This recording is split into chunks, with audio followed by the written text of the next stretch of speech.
जप्यो जन अर्जन देव गुरु, फिर संकट जोन गर्भ ना आयो। हम अवगुण भरे एक गुण नाही, अमृत छाड़ बिख बिख खाई।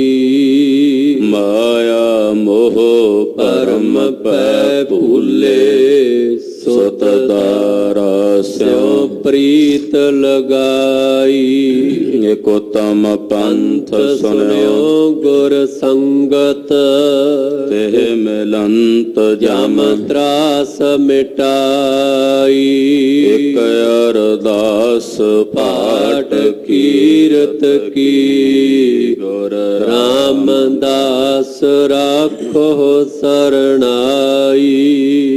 सुकहो टल गुर सेविय, अहनस सहज सुभाए।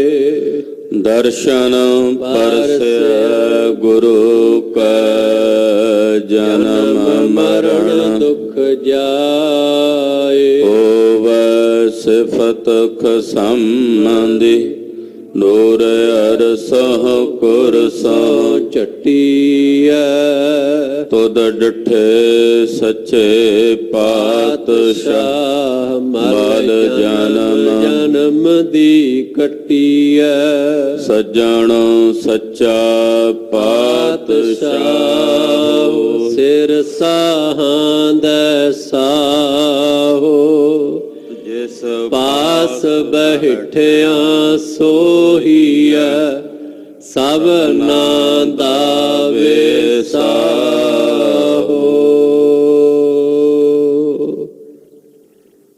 सतनाम श्री वाहिगुरु साहिब जी। श्लोक संत उदाहरण दयालं, आसरं गोपाल कीर्तनः। निर्मलं संत संगेण, ओट नानक परमेश्वर। संत उदाहरण दयालं, आसरं गोपाल कीर्तनः। निर्मलं संत संगेण, ओट नानक परमेश्वरः। चंदन चंदना सरद रुत, मूल न मिटई काम। शीतल थीवै नानका, जपंदड़ो हर नाम। पौड़ी चरण कमल की ओट, उधरे सगल जाना। सुन प्रताप गोविंद, निरपौ भय मन। तोट न आवै मूल, संचिया नाम धन। संत जना स्यो संग, पाइयै वड्डे पुन। आठ पहर हर ध्याय, हर जस नित सुना। श्लोक दया करणं दुख हरणं, उच्चरणं नाम कीर्तनः। दयाल पुरख भगवानः, नानक लिपत ना माया। पाहे बलंदड़ी बुझ गई, रखंदड़ो प्रभ आप। जिन उपाई मेदनी, नानक सो प्रभ जाप। पौड़ी जा प्रभ पै दयाल, ना व्यापै माया। कोट अगा गए नास, हर एक त्याया। निर्मल भये शरीर जन धूरी नहाया। मन तन भये संतोख पूरन प्रभ पाया। तरे कुटुंब संग लोग कुल सबाया। तरे कुटुंब संग लोग कुल सबाया। वाहिगुरु जी का खालसा वाहिगुरु जी की फतेह। परम सन्मानयोग सतगुरां दे परम प्यार च परोती हुई गुरु रंग च रंगी हुई सत्कारयोग गुरु स्वरूप गुरु खालसा साध संगत जीओ, धनता दे पात्र हो कि अमृत वेले तो साहिब नौवें पातशाह तिलक जंजू दे राखे सतगुरु श्री गुरु तेग बहादुर साहब जी दे पावन पवित्र चरण छो प्राप्त इतिहासक स्थान ते हाजरियां भर के देन दुनिया दे मालक सतगुरु श्री गुरु ग्रंथ साहब जी दे दर्शन प्राप्त कर रहे हो। सतगुरां दी अमृतमयी धुर की बाणी श्री आसा जी दी वार दे शब्द कीर्तन रागी ਸਿੰਘਾਂ ਦੀ ਰਸਨਾ ਤੋਂ बहुत ही अदब सत्कार सहित आप जी ने ਸਰਵਣ ਕੀਤੇ ਹਨ। ਸਾਹਿਬ ਜੀ ਵੱਲੋਂ ਬਖਸ਼ਿਸ਼ ਕੀਤੇ ਗਏ ਅੰਮ੍ਰਿਤ ਵੇਲੇ ਦੇ ਪਾਵਨ ਸ੍ਰੀ ਮੁਖਵਾਕ ਆਪ ਜੀ ਨੇ ਹੁਣੇ ਹੁਣੇ ਭਾਈ ਸਾਹਿਬ ਜੀ ਦੀ ਰਸਨਾ ਤੋਂ ਸਰਵਣ ਕੀਤੇ ਹਨ। क्योंकि लड़ीवार कथा जैतसरी दी वार दी चल रही है। अज दा जो पावन हुक्मनामा सानू प्राप्त होया है उस तो जिहड़ा एक शब्द पहला उत्थे लड़ीवार कथा चल के पहुंची है। तो पहला आपां लड़ीवार शब्द विचारांगे, उपरंत नाल जो सतगुरां ने अमृत वेले हुक्मनामे दी दात बख्शिश कीती है और लड़ीवार कथा दा शब्द भी है विचारांगे। आओ मन बिरतियां नूं पंजवें पातशाह शहीदां दे सरताज सतगुरु श्री गुरु अर्जन देव साहब दे चरनां नाल जोड़ीए। एकाग्रता बनाओ। समूह माई भाई अपनी रसना नूं पवित्र करो ते आखो जी सतनाम श्री वाहिगुरु साहिब जी। सतनाम श्री वाहिगुरु साहिब जी। श्लोक संत उदाहरण दयालम आश्रम गोपाल कीर्तन है। श्लोक पंजवें पातशाह श्री गुरु अर्जन देव साहब जी आप दे पावन पवित्र मुखार बिंद चों उचारण कर रहे ने जिवें साहब दे हिरदे च उतरिया। जैसी मैं आवे खसम की बाणी तैसड़ा करी ज्ञान वे लालो। जिवें मेरे साहब दे अंदर आया है तिवें साहब जी उचारण कर रहे हैं। इस करके इस पावन बाणी नूं इल्हाम कह लीए ते कोई अतकथनी नहीं है। इल्हाम संसार दे समस्त जीवां लई साझा हुंदा है। ਉਹਦੇ ਤੇ ਕਿਸੇ प्रति फिरका परस्ती पक्षवाद द्वंदवाद नहीं हुंदा। तो मेरे पातशाह जी ये पावन अमृत बचन उचारते ने संत उद्धरण दयालं आसरं गोपाल कीर्तन है। ਜਿਹੜੇ ਰੱਬ ਦੇ ਪਿਆਰੇ ਸੰਤ ਜਨ ਨੇ ਉਹਨਾਂ ਨੂੰ ਵਾਹਿਗੁਰੂ ਅਕਾਲ ਪੁਰਖ ਪਰਮੇਸ਼ਰ ਦੇ ਕੀਰਤਨ ਦਾ ਆਸਰਾ ਹੈ। ਉਹਨਾਂ ਨੂੰ ਨਿਰੰਕਾਰ ਦੇ ਕੀਰਤਨ ਦਾ ਆਸਰਾ ਹੈ। ਸਾਹਿਬ ਦੇ ਪਾਵਨ ਬਚਨ ਨੇ ਭੋਜਨੰ ਗੋਪਾਲ ਕੀਰਤਨੰ ਅਲਪ ਮਾਇਆ ਜਲ ਕਮਲ ਰਹਿਤ ਹੈ। ਉਹਨਾਂ ਦਾ ਭੋਜਨ ਉਹਨਾਂ ਦਾ ਆਸਰਾ ਅਕਾਲ ਪੁਰਖ ਵਾਹਿਗੁਰੂ ਪਰਮੇਸ਼ਰ ਦਾ ਕੀਰਤਨ ਹੈ। ਅਖੰਡ ਕੀਰਤਨ ਵਾਹਿਗੁਰੂ ਪਰਮੇਸ਼ਰ ਦਾ ਹੀ ਉਹਨਾਂ ਵਾਸਤੇ ਭੋਜਨ ਹੈ, ਉਹਨਾਂ ਦੇ ਜੀਵਨ ਦਾ ਆਧਾਰ ਹੈ। ਨਿਰੰਕਾਰ ਦੇ ਕੀਰਤਨ ਬਿਨਾਂ ਉਹ ਨਹੀਂ ਰਹਿ ਸਕਦੇ। तो अकाल पुरख वाहिगुरु परमेश्वर दा गोबिंद दा जो कीर्तन है ਉਹ ਕੀਰਤਨ ਹੀ ਉਹਨਾਂ ਦੇ ਜੀਵਨ ਦਾ ਆਸਰਾ ਹੈ, ਆਧਾਰ ਹੈ। ਔਰ ਉਸ ਕੀਰਤਨ ਦੇ ਆਸਰਿਤ ਹੋ ਕੇ ਉਹ ਸੰਤ ਜਨ ਉਸ ਦਿਆਲੂ ਅਕਾਲ ਪੁਰਖ ਵਾਹਿਗੁਰੂ ਪਰਮੇਸ਼ਰ ਦੀ ਕਿਰਪਾ ਦੇ ਪਾਤਰ ਬਣ ਕੇ ਸੰਸਾਰ ਤੋਂ ਉਧਰ ਜਾਂਦੇ ਹਨ। ਉਹਨਾਂ ਦਾ ਇਸ ਭਵ ਸਾਗਰ ਤੋਂ, ਸੰਸਾਰ ਸਮੁੰਦਰ ਤੋਂ ਪਾਰ ਉਤਾਰਾ ਹੋ ਜਾਂਦਾ। ਦਿਆਲ ਅਕਾਲ ਪੁਰਖ ਵਾਹਿਗੁਰੂ ਉਹਨਾਂ ਨੂੰ ਇਸ ਸੰਸਾਰ ਤੋਂ, ਭਵ ਸਾਗਰ ਤੋਂ ਪਾਰ ਉਤਾਰ ਦਿੰਦਾ ਹੈ। ਔਰ ਉਹਨਾਂ ਦਾ ਭੋਜਨ, ਉਹਨਾਂ ਦਾ ਆਸਰਾ ਨਿਰੰਕਾਰ ਅਕਾਲ ਪੁਰਖ ਪਰਮੇਸ਼ਰ ਦੀ ਅੰਮ੍ਰਿਤਮਈ ਗੁਰਬਾਣੀ ਦਾ ਕੀਰਤਨ ਹੈ। ਕੀਰਤਨ ਗੁਰੂ ਖਾਲਸਾ ਜੀ ਰੂਹ ਦੀ ਖੁਰਾਕ ਹੈ। ਰੂਹ ਨੂੰ ਖੁਰਾਕ ਮਿਲਦੀ ਰਹੇ ਤਾਂ ਰੂਹ ਸੁਰਜੀਤ ਰਹਿੰਦੀ ਹੈ, ਜੀਵਤ ਰਹਿੰਦੀ ਹੈ।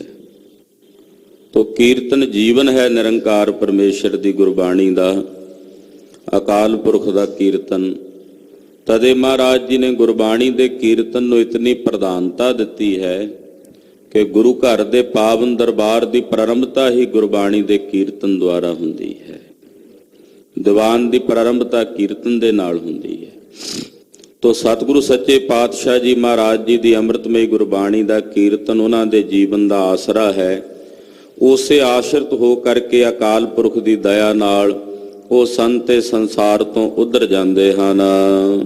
ਨਿਰਮਲੰ ਸੰਤ ਸੰਗੇਣ ਓਟ ਨਾਨਕ ਪਰਮੇਸ਼ਰ ਹੈ। ਇਸ ਤਰ੍ਹਾਂ ਵੀ ਮਹਾਂਪੁਰਸ਼ ਅਰਥ ਕਰਦੇ ਨੇ ਕਿ ਜਿਨ੍ਹਾਂ ਸੰਤ ਜਨਾਂ ਦਾ ਆਧਾਰ ਪਰਮੇਸ਼ਰ ਦਾ ਕੀਰਤਨ ਹੈ, ਉਹ ਸੰਤ ਜਨ ਦਇਆ ਕਰਕੇ ਆਪਣੀ ਸੰਗਤ ਕਰਨ ਵਾਲਿਆਂ ਦਾ ਉਧਾਰ ਕਰ ਦਿੰਦੇ ਹਨ। ਜਿਹੜੇ ਉਹਨਾਂ ਸੰਤ ਜਨਾਂ ਦੀ ਸੰਗਤ ਕਰਦੇ ਨੇ, ਉਹਨਾਂ ਤੇ ਉਹ ਦਇਆ ਕਰਕੇ ਉਹਨਾਂ ਨੂੰ ਇਸ ਸੰਸਾਰ ਤੋਂ ਪਾਰ ਉਤਾਰ ਦਿੰਦੇ ਹਨ। ਇਹੋ ਜਿਹੇ ਮਹਾਂਪੁਰਸ਼ਾਂ ਦਾ ਜਿਹੜਾ ਸੰਗੇਣ ਸੰਗ ਹੈ ਉਹ ਬੜਾ ਨਿਰਮਲ ਹੁੰਦਾ ਹੈ। ਨਿਰਮਲ ਸੰਤ ਸੰਗੇਣ ਓਟ ਨਾਨਕ ਪਰਮੇਸ਼ਰ ਹੈ। ਜਿਨ੍ਹਾਂ ਮਹਾਂਪੁਰਸ਼ਾਂ ਸੰਤਾਂ ਨੂੰ ਅਕਾਲ ਪੁਰਖ ਪਰਮੇਸ਼ਰ ਦੀ ਓਟ ਹੈ, ਓਟ ਨਾਨਕ ਪਰਮੇਸ਼ਰ ਹੈ। ਜਿਨ੍ਹਾਂ ਨੂੰ ਪਰਮੇਸ਼ਰ ਦੀ ਓਟ ਹੈ, ਅਕਾਲ ਪੁਰਖ ਦਾ ਆਸਰਾ ਹੈ, ਇਹੋ ਜਿਹੇ ਮਹਾਂਪੁਰਸ਼ਾਂ ਸਾਧੂਆਂ ਦੀ ਜਿਹੜੀ ਸੰਗਤ ਹੈ ਉਹ ਬੜੀ ਨਿਰਮਲ ਹੈ, ਪਵਿੱਤਰ ਹੈ। ਉਹਨਾਂ ਦੀ ਸੰਗਤ ਵਿੱਚ ਬੈਠਣਾ ਪਵਿੱਤਰਤਾ ਨੂੰ ਛੂਹਣ ਦੇ ਸਮਾਨ ਹੈ। ਜਿਵੇਂ ਪਵਿੱਤਰਤਾ ਨੂੰ ਸਪਰਸ਼ ਕਰ ਲਿਆ, ਤੈਸੇ ਉਹਨਾਂ ਦੀ ਸੰਗਤ ਵਿੱਚ ਬੈਠ ਕੇ ਉਹਨਾਂ ਦੀ ਸੰਗਤ ਵਿੱਚ ਅਨੁਭਵ ਕਰ ਲਿਆ। ਤੋ ਮਹਾਂਪੁਰਸ਼ਾਂ ਸਾਧੂਆਂ ਦੀ ਜਿਹੜੀ ਸੰਗਤ ਹੈ, ਸੰਤ ਜਨਾਂ ਦੀ ਜਿਹੜੀ ਸੰਗਤ ਹੈ, ਉਹ ਸਾਡੇ ਮਲਨ ਹੋਏ ਹਿਰਦਿਆਂ ਨੂੰ ਨਿਰਮਲ ਕਰਨ ਵਾਲੀ ਹੈ, ਪਵਿੱਤਰ ਕਰਨ ਵਾਲੀ ਹੈ। ਜਨਮਾਂ ਜਨਮਾਂ ਦੀ ਮੈਲ ਲੱਗੀ ਹੋਈ ਹੈ ਸਾਡੇ ਮਨ ਨੂੰ, ਉਸ ਮੈਲ ਦੀ ਨਿਰਵਿਰਤੀ ਦਾ ਸਾਧਨ ਹੈ ਸਤਿਪੁਰਸ਼ਾਂ ਦੀ, ਸਾਧੂਆਂ ਦੀ ਸੰਗਤ। ਉਹ ਬੜੀ ਨਿਰਮਲ ਤੇ ਪਵਿੱਤਰ ਹੈ। ਚੰਦਨ ਚੰਦਨਾ ਸਰਦ ਰੁੱਤ ਮੂਲ ਨ ਮਿਟਈ ਕਾਮ। ਮਹਾਰਾਜ ਜੀ ਕਹਿੰਦੇ ਚੰਨ ਬੜਾ ਠੰਡਾ ਹੁੰਦਾ ਹੈ, ਚੰਦਨ ਵੀ ਬੜਾ ਠੰਡਾ ਹੁੰਦਾ। ਚੰਦਨ ਦੇ ਤਿਲਕ ਲਾਏ ਜਾਂਦੇ ਨੇ ਮੱਥੇ ਤੇ, ਸਰੀਰ ਤੇ ਚੰਦਨ ਦਾ ਲੇਪ ਕੀਤਾ ਜਾਂਦਾ ਵੀ ਸਰੀਰ ਨੂੰ ਠੰਡਕ ਦਾ ਅਹਿਸਾਸ ਹੋਵੇ। ਫਿਰ ਚੰਨ ਵੀ ਬੜਾ ਠੰਡਾ ਹੈ, ਚੰਦਰਮਾ ਵਿੱਚੋਂ ਸ਼ੀਤਲਤਾ ਦੀਆਂ ਲਹਿਰਾਂ ਨਿਕਲਦੀਆਂ ਨੇ।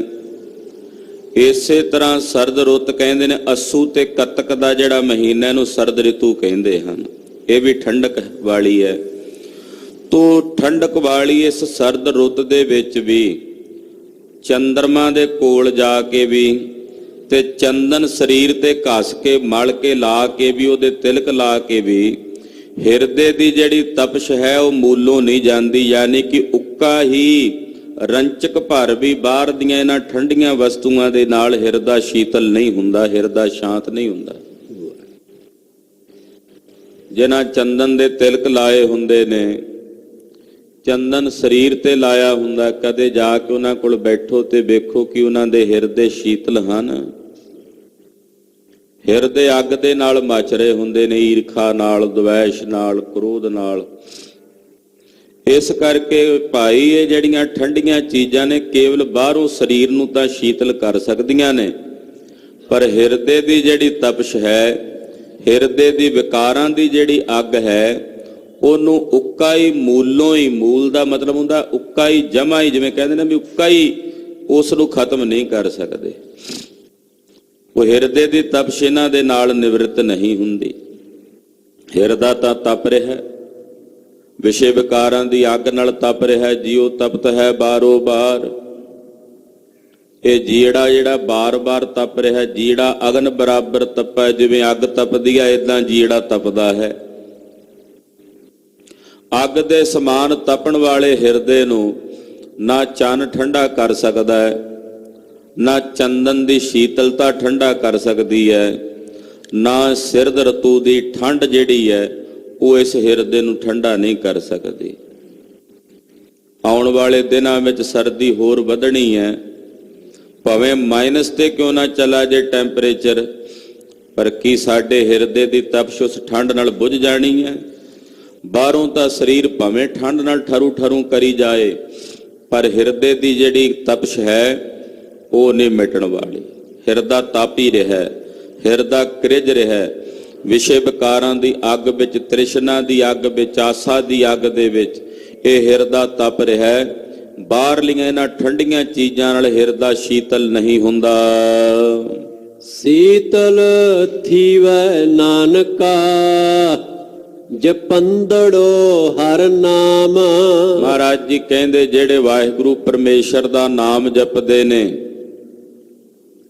ਨਿਰੰਕਾਰ ਦੇ ਨਾਮ ਦੀ ਆਰਾਧਨਾ ਕਰਦੇ ਨੇ, ਵਾਹਿਗੁਰੂ ਵਾਹਿਗੁਰੂ ਵਾਹਿਗੁਰੂ ਵਾਹਿਗੁਰੂ ਵਾਹਿਗੁਰੂ ਜਪਦੇ ਨੇ, ਆਰਾਧਦੇ ਨੇ, ਕਹਿੰਦੇ ਉਹਨਾਂ ਦੇ ਬਲਦੇ ਤੇ ਤਪਦੇ ਹਿਰਦੇ ਸ਼ੀਤਲ ਤੇ ਠੰਡੇ ਠਾਰ ਹੋ ਜਾਂਦੇ ਹਨ।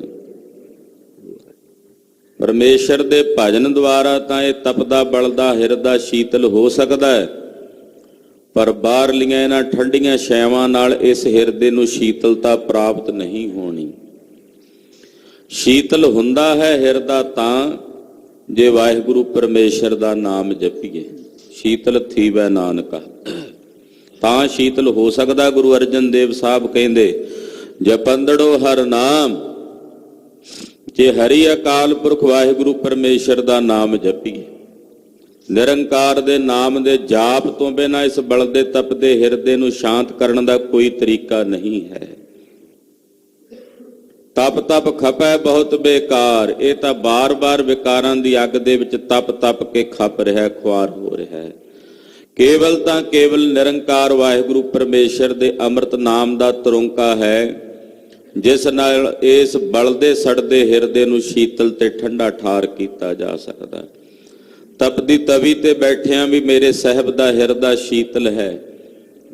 ਸਾਈਂ ਜੀ ਕਹਿਣ ਲੱਗੇ, ਮਹਾਰਾਜ ਆਪ ਜੀ ਕਿਉਂ ਇਤਨੇ ਤਨ ਤੇ ਕਸ਼ਟ ਸਹਾਰਦੇ ਹੋ?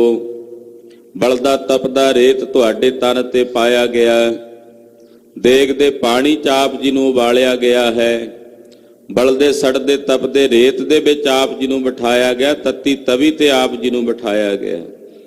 ਆਪ ਜੀ ਆਪਣੇ ਤਨ ਨੂੰ ਇੰਨਾ ਕਸ਼ਟ ਕਿਉਂ ਦੇ ਰਹੇ ਹੋ? ਤੇ ਗਰੀਬ ਨਵਾਜ ਸਾਹਿਬ ਜੀ ਨੇ ਆਖਿਆ ਸੀ, ਸਾਈਂ ਜੀ ਕਿਆ ਹੁਆ ਤਨ ਜਲ ਰਹਾ, ਪੀਰ ਜੀ ਛੋਡੋ ਪ੍ਰੀਤੀ ਚਾਮ ਸੇ, ਕਿਆ ਹੁਆ ਤਨ ਜਲ ਰਹਾ, ਮਨ ਸ਼ਾਂਤ ਹੈ ਹਰੀ ਨਾਮ ਸੇ। ਸਰੀਰ ਸੜਦਾ ਤੁਹਾਨੂੰ ਦਿਸਦਾ ਹੈ, ਪਰ ਸਾਡਾ ਹਿਰਦਾ ਉਹ ਹਰੀ ਅਕਾਲ ਪੁਰਖ ਪਰਮੇਸ਼ਰ ਦੇ ਨਾਮ ਦੁਆਰਾ ਬਿਲਕੁਲ ਸ਼ੀਤਲ ਤੇ ਠੰਡਾ ਠਾਰ ਹੈ, ਉਹਦੇ 'ਚ ਤਪਸ਼ ਨਹੀਂ ਹੈ। ਜੇ ਕਿਤੇ ਪੰਜਵੇਂ ਪਾਤਸ਼ਾਹ ਦੇ ਹਿਰਦੇ ਵਿੱਚ ਰੰਚਕ ਭਰ ਵੀ ਤਪਸ਼ ਆ ਜਾਂਦੀ ਤਾਂ ਸਾਰੀ ਧਰਤੀ ਨੂੰ ਮੇਰੇ ਗੁਰਦੇਵ ਗਰਕ ਕਰਕੇ ਰੱਖ ਦਿੰਦੇ। ਐਸੇ ਸਮਰੱਥ ਨੇ, ਚਾਹੁੰਦੇ ਤੇ ਸਾਰੇ ਬ੍ਰਹਿਮੰਡ ਨੂੰ ਖਤਮ ਕਰ ਸਕਦੇ ਸਨ, ਤੋੜ ਸਕਦੇ ਸਨ। ਜੇ ਰੰਚਕ ਭਰ ਵੀ ਕਿਤੇ ਤਪਸ਼ ਆ ਜਾਂਦੀ ਹਿਰਦੇ 'ਚ, ਰੰਚਕ ਭਰ ਵੀ ਜੇ ਕਿਤੇ ਥੋੜਾ ਜਿੰਨਾ ਵੀ ਰੰਜ ਆ ਜਾਂਦਾ ਤਾਂ ਸਾਰੇ ਤੁਰਕਾਂ ਦੇ ਰਾਜ ਨੂੰ ਉਸੇ ਵੇਲੇ ਗਰਕ ਕਰ ਸਕਦੇ ਸਨ। ਪਰ ਮੇਰੇ ਸਾਹਿਬ ਰੱਬ ਦੀ ਰਜ਼ਾ ਵਿੱਚ ਠੰਡੇ ਸ਼ੀਤਲ ਹੋ ਕੇ ਬੈਠੇ ਨੇ। ਕਿਆ ਹੁਆ ਤਨ ਜਲ ਰਹਾ, ਮਨ ਸ਼ਾਂਤ ਹੈ ਹਰੀ ਨਾਮ ਸੇ। ਹਰੀ ਅਕਾਲ ਪੁਰਖ ਪਰਮੇਸ਼ਰ ਦੇ ਨਾਮ ਦੁਆਰਾ ਇਹ ਬਲਦਾ ਤਪਦਾ ਸੜਦਾ ਹਿਰਦਾ ਸ਼ੀਤਲ ਤੇ ਠੰਡਾ ਠਾਰ ਹੁੰਦਾ ਹੈ। ਪੌੜੀ ਚਰਨ ਕਮਲ ਕੀ ਓਟ, ਉਧਰੇ ਸਗਲ ਜਨ।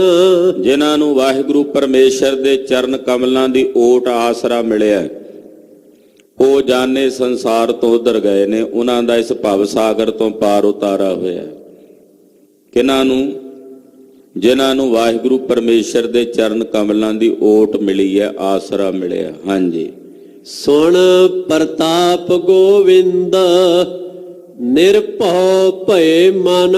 ਗੋਬਿੰਦ ਜੀ ਦਾ ਪ੍ਰਤਾਪ ਸੁਣ ਕੇ, ਵਾਹਿਗੁਰੂ ਪਰਮੇਸ਼ਰ ਦਾ ਪ੍ਰਤਾਪ ਸੁਣ ਕੇ ਕਹਿੰਦੇ ਸਾਡਾ ਮਨ ਹੁਣ ਨਿਰਭਉ ਹੋ ਗਿਆ। ਪਹਿਲਾਂ ਤਾਂ ਮਨ ਡਰੀ ਜਾਂਦਾ ਸੀ, ਖਬਰੇ ਕੀ ਹੋਵੇਗਾ, ਕੀ ਬਣੇਗਾ। ਪਰ ਜਦੋਂ ਸੁਣਿਆ ਵੀ ਮੇਰਾ ਸੁਆਮੀ ਤਾਂ ਬੜਾ ਪ੍ਰਤਾਪੀ ਹੈ, ਉਹਦਾ ਬਲ, ਉਹਦਾ ਤਾਣ ਪੂਰੇ ਬ੍ਰਹਮੰਡ ਵਿੱਚ ਚੱਲਦਾ ਹੈ, ਕਹਿੰਦੇ ਸੁਣਦਿਆਂ ਮੇਰਾ ਮਨ ਨਿਰਭਉ ਹੋ ਗਿਆ ਵੀ ਹੁਣ ਮੈਨੂੰ ਡਰਨ ਦੀ ਕੀ ਲੋੜ ਹੈ। ਮੇਰੇ ਸਿਰ ਤੇ ਮੇਰਾ ਡਾਢਾ ਸੁਆਮੀ ਬੈਠਾ ਹੈ। ਜਿਸ ਦਾ ਸਾਹਿਬ ਡਾਢਾ ਹੋਏ ਤਿਸ ਨੂੰ ਮਾਰ ਨਾ ਸਕੈ ਕੋਈ। ਹੁਣ ਮੈਨੂੰ ਭੈ ਕਰਨ ਦੀ ਕੀ ਲੋੜ ਹੈ। ਮੇਰਾ ਸੁਆਮੀ ਮੇਰੇ ਸਿਰ ਉੱਤੇ ਹੈ। ਜਿਸ ਦਾ ਪ੍ਰਤਾਪ ਸੁਣ ਕੇ, ਜਿਸ ਦੀ ਵੱਡੀ ਭਾਰੀ ਮਹਿਮਾ ਸੁਣ ਕੇ ਮੇਰਾ ਮਨ ਨਿਰਭਉ ਹੋ ਗਿਆ ਹੈ। ਟੋਟ ਨ ਆਵੈ ਮੂਲ ਸੰਚਿਆ ਨਾਮ ਧਨ। ਜਿਨ੍ਹਾਂ ਨੇ ਵਾਹਿਗੁਰੂ ਪਰਮੇਸ਼ਰ ਦਾ ਨਾਮ ਧਨ ਸੰਚਿਆ, ਕਹਿੰਦੇ ਨੇ ਇਕੱਠਾ ਕੀਤਾ। ਅਕਾਲ ਪੁਰਖ ਦਾ ਨਾਮ ਧਨ ਜਿਨ੍ਹਾਂ ਨੇ ਇਕੱਠਾ ਕੀਤਾ, ਵਿਹਾਜਿਆ, ਮਹਾਰਾਜ ਜੀ ਕਹਿੰਦੇ ਭਾਈ ਉਹਨਾਂ ਦੇ ਉਸ ਨਾਮ ਧਨ ਦੇ ਵਿੱਚ ਟੋਟਾ ਨਹੀਂ ਆਉਂਦਾ, ਕਮੀ ਨਹੀਂ ਆਉਂਦੀ। ਟੋਟ ਨਾ ਆਵੈ ਮੂਲ, ਮੂਲੋਂ ਹੀ ਟੋਟਾ ਨਹੀਂ ਆਉਂਦਾ। ਉੱਕਾ ਹੀ ਉਹਨਾਂ ਦੇ ਉਸ ਨਾਮ ਧਨ ਦੇ ਵਿੱਚ ਜਿਹੜਾ ਉਹਨਾਂ ਨੇ ਵਿਹਾਜਿਆ, ਇਕੱਠਾ ਕੀਤਾ, ਉਹਦੇ 'ਚ ਕਮੀ ਨਹੀਂ ਆਉਂਦੀ, ਸਗੋਂ ਟੋਟ ਨਾ ਆਵੈ ਵੱਧਦੋ ਜਾਈ। ਉਹ ਤਾਂ ਸਗੋਂ ਵੱਧਦਾ ਚੱਲਿਆ ਜਾਂਦਾ, ਉਹਦੇ 'ਚ ਸਗੋਂ ਬਰਕਤਾਂ ਪੈਂਦੀਆਂ ਚਲੀਆਂ ਜਾਂਦੀਆਂ। ਹਰੀ ਅਕਾਲ ਪੁਰਖ ਪਰਮੇਸ਼ਰ ਦੇ ਨਾਮ ਧਨ 'ਚ ਟੋਟਾ ਨਹੀਂ ਆਉਂਦਾ। ਧੰਨ ਗੁਰੂ ਅਮਰਦਾਸ ਸਾਹਿਬ ਜੀ ਨੇ ਲੰਗਰ ਲਾ ਦਿੱਤੇ, ਦੋਹਾਂ ਹੱਥਾਂ ਨਾਲ ਵੰਡੀ ਜਾਣ। ਬਾਬਾ ਬੁੱਢਾ ਸਾਹਿਬ ਜੀ ਦੇ ਮਨ ਵਿੱਚ ਥੋੜਾ ਜਿਹਾ ਨਾ ਸੰਕਲਪ ਜਿਹਾ ਹੋਇਆ ਵੀ ਗੁਰੂ ਅਮਰਦਾਸ ਸਾਹਿਬ ਦੀ ਸ਼ਰਨ 'ਚ ਜਿਹੜਾ ਆਉਂਦਾ ਐਡੇ ਦਿਆਲੂ ਨੇ ਵੀ ਵੇਖਦੇ ਨਹੀਂ ਵੀ ਕੀ ਚੀਜ਼ ਹੈ, ਅੱਗੇ ਅਧਿਕਾਰੀ ਹੈ ਕਿ ਨਹੀਂ, ਬਸ ਦੇ ਹੀ ਜਾਂਦੇ ਨੇ ਦਾਨ, ਦੋਹਾਂ ਝੋਲੀਆਂ ਨਾਲ ਵੰਡੀ ਜਾਂਦੇ ਨੇ। ਇਦਾਂ ਤਾਂ ਕਿਤੇ ਖਜ਼ਾਨੇ 'ਚ ਨਾ ਕਮੀ ਆ ਜਾਏ, ਇਹ ਸਵਾਲ ਜਿਹਾ ਮਨ 'ਚ ਨਾ ਹੋਇਆ। ਸ਼ੰਕਾ ਨਹੀਂ ਕਹਿ ਸਕਦੇ, ਉਦਾਂ ਜਿਵੇਂ ਸੂਖਸ਼ਮ ਜੀ ਵਿਚਾਰ ਆਈ। ਤੋ ਬਾਬਾ ਜੀ ਆਰਾਮ ਕਰਨ ਲੱਗੇ, ਰਾਤ ਨੂੰ ਸੁਪਨਾ ਵੇਖਿਆ। ਕੀ ਵੇਖਦੇ ਨੇ ਕਿ ਗੁਰੂ ਨਾਨਕ ਸਾਹਿਬ ਦੇ ਖਜ਼ਾਨੇ ਭਰੇ ਪਏ ਨੇ ਤੇ ਜਿਵੇਂ ਜਿਵੇਂ ਗੁਰੂ ਅਮਰਦਾਸ ਜੀ ਵੰਡ ਰਹੇ ਨੇ, ਉਹ ਸਗੋਂ ਹੋਰ ਵੱਧਦੇ ਜਾ ਰਹੇ ਨੇ, ਉਹਨਾਂ 'ਚ ਕਮੀ ਨਹੀਂ ਹੈ। ਮੇਰੇ ਪਾਤਸ਼ਾਹ ਦੇ ਖਜ਼ਾਨੇ ਹਮੇਸ਼ਾ ਲਬਾ ਲਬਦਮ ਨੋਸ਼ ਫਰਾਮੋਸ਼ ਕੁਨ, ਕਲਗੀਧਰ ਦੇ ਬਚਨ ਨੇ। ਸਵਾਮੀ ਸ੍ਰੀ ਗੁਰੂ ਗੋਬਿੰਦ ਸਿੰਘ ਸਾਹਿਬ ਕਹਿੰਦੇ ਜ਼ਫਰਨਾਮੇ 'ਚ, ਕਹਿੰਦੇ ਮੇਰੇ ਸਾਹਿਬ ਦੇ ਖਜ਼ਾਨੇ ਲਬਾ ਲਬ ਉੱਪਰ ਤੱਕ ਭਰੇ ਪਏ ਨੇ, ਉਹਨਾਂ ਵਿੱਚ ਕਮੀ ਨਹੀਂ ਆਉਂਦੀ। ਤੋ ਇਸ ਕਰਕੇ ਭਾਈ ਜਿਨ੍ਹਾਂ ਨੇ ਨਾਮ ਧਨ ਨੂੰ ਸੰਚਿਆ, ਇਕੱਠਿਆਂ ਕੀਤਾ ਹੈ, ਉਹਨਾਂ ਦੇ ਉਸ ਨਾਮ ਧਨ ਦੇ ਵਿੱਚ ਕਿਸੇ ਵੀ ਪ੍ਰਕਾਰ ਦਾ ਟੋਟਾ ਨਹੀਂ ਆਉਂਦਾ। ਸੰਤ ਜਨਾਂ ਸਿਓ ਸੰਗ ਪਾਈਐ ਵੱਡਾ ਪੁਨ। ਸੰਤ ਜਨਾਂ ਦੀ ਸੰਗਤ ਹਰ ਇੱਕ ਨੂੰ ਨਸੀਬ ਨਹੀਂ ਹੁੰਦੀ। ਹਰ ਇੱਕ ਨੂੰ ਮਹਾਂਪੁਰਸ਼ਾਂ ਸਾਧੂਆਂ ਦਾ ਸੰਗ ਨਹੀਂ ਮਿਲਦਾ। ਬਹੁਤੇ ਤਾਂ ਭਰਮ 'ਚ ਹੀ ਪਏ ਰਹਿੰਦੇ ਨੇ, ਹੁੰਦੇ ਹੀ ਨਹੀਂ ਜੀ ਸੰਤ। ਕੋਈ ਸਾਧੂ ਨਹੀਂ ਹੁੰਦਾ ਜੀ, ਕੋਈ ਸੰਤ ਨਹੀਂ ਹੁੰਦਾ, ਪਏ ਨੇ ਭਰਮ 'ਚ ਪਏ ਰਹਿਣ। ਉਹਨਾਂ ਦੇ ਭਾਗਾਂ ਵਿੱਚ ਹੀ ਨਹੀਂ ਕਿਸੇ ਸਾਧੂ ਦਾ ਸੰਗ। ਜਿਨ੍ਹਾਂ ਦੇ ਭਾਗ ਸਵੱਲੇ ਨੇ ਉਹਨਾਂ ਨੂੰ ਮਿਲ ਜਾਂਦੇ ਆ ਮਹਾਂਪੁਰਸ਼, ਸਾਧੂਆਂ ਦਾ ਸੰਗ ਪ੍ਰਾਪਤ ਹੋ ਜਾਂਦਾ ਹੈ। ਉਹ ਕਹਿੰਦੇ ਕੌਣ ਕਹਿੰਦਾ ਵੀ ਨਹੀਂ ਹਨ, ਹੈਣ ਸਾਡੇ ਕੋਲ ਅੱਖਾਂ ਨਹੀਂ ਵੇਖਣ ਵਾਲੀਆਂ। ਹਾਂ, ਪਖੰਡੀਆਂ ਨੂੰ ਵੇਖ ਕੇ ਭਾਵੇਂ ਅਸੀਂ ਉਲਝ ਜਾਈਏ, ਪਰ ਪਖੰਡ ਵੀ ਉਸੇ ਚੀਜ਼ ਦਾ ਹੁੰਦਾ ਜੋ ਹੋਵੇ। ਜੋ ਹੈ ਹੀ ਨਹੀਂ ਉਹਦੇ ਪਖੰਡ ਕਿਵੇਂ ਕੀਤਾ ਜਾ ਸਕਦਾ, ਉਹਦੀ ਨਕਲ ਕਿਵੇਂ ਕੀਤੀ ਜਾ ਸਕਦੀ? ਨਕਲ ਤਾਂ ਅਸਲ ਦੀ ਹੁੰਦੀ ਹੈ ਨਾ। ਇਸ ਕਰਕੇ ਭਾਈ ਜਿਨ੍ਹਾਂ ਦੇ ਵੱਡੇ ਭਾਗ ਨੇ ਉਹਨਾਂ ਨੂੰ ਸੰਤ ਜਨਾਂ ਦਾ ਸੰਗ ਪ੍ਰਾਪਤ ਹੁੰਦਾ ਹੈ। ਬੜੇ ਬੜੇ ਮਹਾਂਪੁਰਸ਼ ਮਹਾਤਮਾ ਗੁਰੂ ਖਾਲਸੇ ਪੰਥ ਵਿੱਚ ਹੋਏ ਨੇ, ਹੈਣ ਨੇ, ਹੋਣਗੇ ਅੱਗੇ ਵੀ। ਬੀਜ ਨਾਸ ਨਹੀਂ ਹੁੰਦਾ ਕਿਸੇ ਵੀ ਵਸਤ ਦਾ। ਬੜੇ ਬੜੇ ਮਹਾਤਮਾ ਸਾਧੂ ਹੈਣ, ਇਸੇ ਕਰਕੇ ਧਰਤੀ ਉਹਨਾਂ ਦੇ ਸੱਤ ਕਰਕੇ ਟਿਕੀ ਹੋਈ ਹੈ। ਨਾਮ ਜਪਣ ਵਾਲੀਆਂ ਗੁਰਮੁਖ ਰੂਹਾਂ ਦੇ ਆਸ਼ਰਿਤ ਟਿਕੀ ਹੋਈ ਹੈ। ਜਦ ਜਿਹੋ ਜਿਹਾ ਕੋਈ ਹੁੰਦਾ ਉਹਨੂੰ ਉਦਾਂ ਦਾ ਮਿਲ ਹੀ ਜਾਂਦਾ ਨਾ। ਉੱਡਤੇ ਕੋ ਉਡਤਾ ਮਿਲੇ, ਜਿਹੜਾ ਉੱਡਦਾ ਜਾਏਗਾ ਉਹਨੂੰ ਹੀ ਉੱਡਦੇ ਦਿਸਣਗੇ। ਜਿਹੜਾ ਹਵਾਈ ਜਹਾਜ਼ 'ਚ ਬੈਠੇਗਾ ਉਹਨੂੰ ਨਾਲ ਦੇ ਹਵਾਈ ਜਹਾਜ਼ 'ਚ ਉੱਡਦੇ ਦਿਸਣੇ ਆ। ਮੇਰੇ ਵਰਗਾ ਜ਼ਮੀਨ ਤੇ ਟੁਰਿਆ ਉਹਨੂੰ ਕੀ ਪਤਾ ਹਵਾਈ ਜਹਾਜ਼ 'ਚ ਕੌਣ ਉੱਡਦਾ। ਜਿਹੜਾ ਤੁਰਦਾ ਜਾਵੇ ਤੁਰਦੇ ਨੂੰ ਤੁਰਦੇ ਮਿਲਣਗੇ ਰਾਹ 'ਚ। ਅਸੀਂ ਤੁਰੇ ਜਾਈਏ ਤੇ ਰਾਹ 'ਚ ਕੋਈ ਦੂਜਾ ਵੀ ਤੁਰਦਾ ਦੇਸੀ ਪੈਂਦਾ ਨਾ। ਤੋ ਇਸੇ ਪ੍ਰਕਾਰ ਜਿਹੋ ਜੀ ਸਾਡੀ ਵਿਰਤੀ ਅਸੀਂ ਬਣਾਉਣੀ ਆ, ਉਦਾਂ ਦੀ ਵਿਰਤੀ ਮੁਤਾਬਕ ਕੋਈ ਨਾ ਕੋਈ ਸਾਨੂੰ ਲੱਭ ਹੀ ਜਾਣਾ। ਅਮਲੀ ਨੂੰ ਅਮਲੀ ਲੱਭ ਜਾਂਦਾ, ਸੌਂਫੀ ਨੂੰ ਸੌਂਫੀ ਲੱਭ ਜਾਂਦਾ। ਜਿਹੜਾ ਜਗਿਆਸੂ ਹੈ, ਸਾਧੂ ਮਹਾਤਮਾ ਵਾਲੀ ਬਿਰਤੀ ਰੱਖਣ ਵਾਲਾ, ਉਹਨੂੰ ਉਦਾਂ ਦੇ ਮਿਲ ਜਾਂਦੇ ਹਨ। ਮਿਲਦੇ ਜ਼ਰੂਰ ਨੇ। ਫਰੀਦਾ ਤੁਰਿਆ ਤੁਰਿਆ ਜਾ, ਜੇ ਕੋਈ ਮਿਲ ਜੇ ਬਖਸ਼ਿਆ ਤਾਂ ਤੂੰ ਵੀ ਬਖਸ਼ਿਆ ਜਾ। ਉੱਠ ਕੇ ਟੁਰ ਤਾਂ ਸਹੀ, ਭਾਲ ਤਾਂ ਕਰ, ਮਿਲੇਗਾ ਜ਼ਰੂਰ। ਜਗਿਆਸਾ ਹੋਣੀ ਚਾਹੀਦੀ ਹੈ। ਕੋਈ ਪੂਰਬਲੇ ਜਨਮਾਂ ਦੇ ਵੱਡੇ ਭਾਗ ਹੋਣ ਤਾਂ ਸੰਤ ਜਨਾਂ ਦੀ ਸੰਗਤ ਪ੍ਰਾਪਤ ਹੁੰਦੀ ਹੈ। ਆਠ ਪਹਿਰ ਹਰ ਧਿਆਏ, ਹਰ ਜਸ ਨਿਤ ਸੁਨ। ਅੱਠੇ ਪੈਰ ਹਰੀ ਅਕਾਲ ਪੁਰਖ ਪਰਮੇਸ਼ਰ ਨੂੰ ਧਿਆਵੋ। ਅੱਠੇ ਪੈਰ, ਆਠ ਪਹਿਰ ਹਰ ਧਿਆਏ। ਅੱਠੇ ਪੈਰ ਨਿਰੰਤਰ ਵਾਹਿਗੁਰੂ ਪਰਮੇਸ਼ਰ ਦੇ ਨਾਮ ਨੂੰ ਧਿਆਵੋ। ਹਰ ਜਸ ਨਿਤ ਸੁਣ, ਹਰੀ ਦੇ ਜਸ ਨੂੰ ਨਿਤ ਸੁਣ। ਨਿਤ ਨਿਤ ਹੀ ਸੁਣ ਹਰੀ ਵਾਹਿਗੁਰੂ ਪਰਮੇਸ਼ਰ ਦੀ ਮਹਿਮਾ ਨੂੰ। ਸਲੋਕ ਦਇਆ ਕਰਣੰ ਦੁਖ ਹਰਣੰ, ਉਚਰਣੰ ਨਾਮ ਕੀਰਤਨః। ਇਹ ਪਾਵਨ ਮੁੱਖ ਵਾਕ ਵੀ ਅੱਜ ਦਾ। ਮਹਾਰਾਜ ਜੀ ਕਹਿੰਦੇ ਵਾਹਿਗੁਰੂ ਪਰਮੇਸ਼ਰ ਦਾ ਜਿਹੜੇ ਕੀਰਤਨ ਕਰਦੇ ਹਨ ਉਹਨਾਂ ਤੇ ਅਕਾਲ ਪੁਰਖ ਜੀ ਆਪਣੀ ਦਇਆ ਕਰਦੇ ਨੇ। ਨਿਰੰਕਾਰ ਦਾ ਕੀਰਤਨ ਜਿਹੜੇ ਕਰਦੇ ਉਹਨਾਂ ਤੇ ਵਾਹਿਗੁਰੂ ਦੀ ਦਇਆ ਹੁੰਦੀ ਹੈ। ਉਹਦੀ ਜਦੋਂ ਦਇਆ ਹੁੰਦੀ ਹੈ ਤੇ ਫਿਰ ਇਹਦੇ ਦੁੱਖ ਹਰੇ ਜਾਂਦੇ ਹਨ। ਦੁੱਖ ਹਰਨ ਪਰਮੇਸ਼ਰ ਦੇ ਕੀਰਤਨ ਦੁਆਰਾ ਅਕਾਲ ਪੁਰਖ ਦੀ ਦਇਆ ਹੋਈ। ਉਹਦੀ ਦਇਆ ਨਾਲ ਜਨਮ ਤੇ ਮਰਨ ਦਾ ਦੁੱਖ ਕੱਟਿਆ ਗਿਆ। ਦਇਆ ਕਰਨੰ ਦੁੱਖ ਹਰਣੰ ਉਚਰਣੰ ਨਾਮ ਕੀਰਤਨ। ਜਦੋਂ ਉਹਦਾ ਨਾਮ ਜਪਿਆ, ਵਾਹਿਗੁਰੂ ਪਰਮੇਸ਼ਰ ਦਾ ਕੀਰਤਨ ਕੀਤਾ ਤਾਂ ਵਾਹਿਗੁਰੂ ਨੇ ਸਾਡੇ ਤੇ ਦਇਆ ਕੀਤੀ। ਉਸ ਦੀ ਦਇਆ ਹੋਈ ਤੇ ਜਿੰਨੇ ਦੁੱਖ ਸਨ ਜਨਮ ਮਰਨ ਦੇ, ਉਹ ਦੁੱਖ ਹਰੇ ਗਏ, ਨਿਰਵਿਰਤ ਹੋ ਗਏ। ਦਇਆਲ ਪੁਰਖ ਭਗਵਾਨ ਹੈ, ਨਾਨਕ ਲਿਪਤ ਨਾ ਮਾਇਆ। ਮੇਰਾ ਉਹ ਭਗਵਾਨ ਦਿਆਲ ਪੁਰਖ ਹੈ, ਦਇਆ ਕਰਨ ਵਾਲਾ, ਦਿਆਲੂ। ਜਿਨ੍ਹਾਂ ਤੇ ਵਾਹਿਗੁਰੂ ਜੀ ਦਇਆ ਕਰਦੇ ਨੇ, ਮਹਾਰਾਜ ਪੰਜਵੇਂ ਪਾਤਸ਼ਾਹ ਕਹਿੰਦੇ ਉਹ ਮਾਇਆ ਵਿੱਚ ਲਿਪਾਏ ਮਾਨ ਨਹੀਂ ਹੁੰਦੇ। ਨਾਨਕ ਲਿਪਤ ਨਾ ਮਾਇਆ, ਉਹ ਮਾਇਆ ਵਿੱਚ ਲੰਪਟ ਨਹੀਂ ਹੁੰਦੇ, ਮਾਇਆ 'ਚ ਲਿਪਾਏ ਮਾਨ ਨਹੀਂ ਹੁੰਦੇ। ਜਿਨ੍ਹਾਂ ਤੇ ਨਿਰੰਕਾਰ ਅਕਾਲ ਪੁਰਖ ਪਰਮੇਸ਼ਰ ਦੀ ਦਇਆ ਵਰਤਦੀ ਹੈ। ਉਹਦੀ ਦਇਆ ਬਿਨਾਂ ਮਾਇਆ ਤੋਂ ਛੁਟਕਾਰਾ ਵੀ ਨਹੀਂ ਹੋ ਸਕਦਾ। ਮਾਇਆ ਕੇਵਲ ਰੁਪਈਆਂ ਪੈਸਿਆਂ ਨੂੰ ਨਹੀਂ ਕਹਿੰਦੇ, ਸਾਰਾ ਸੰਸਾਰ ਹੀ ਮਾਇਆ। ਜੋ ਅਸੀਂ ਵੇਖ ਰਹੇ ਹਾਂ, ਸੁਣ ਰਹੇ ਹਾਂ, ਆਲਾ ਦੁਆਲਾ ਜੋ ਵੀ ਤੱਕ ਰਹੇ ਹਾਂ, ਸਭ ਮਾਇਆ ਹੀ ਹੈ। ਇਸ ਮਾਇਆ ਤੋਂ ਨਿਰਲੇਪ ਤਦੇ ਹੋਇਆ ਜਾ ਸਕਦਾ ਜੇ ਨਿਰੰਕਾਰ ਪਰਮੇਸ਼ਰ ਦੀ ਦਇਆ ਤੇ ਉਹਦੀ ਕਿਰਪਾ ਹੋਵੇ।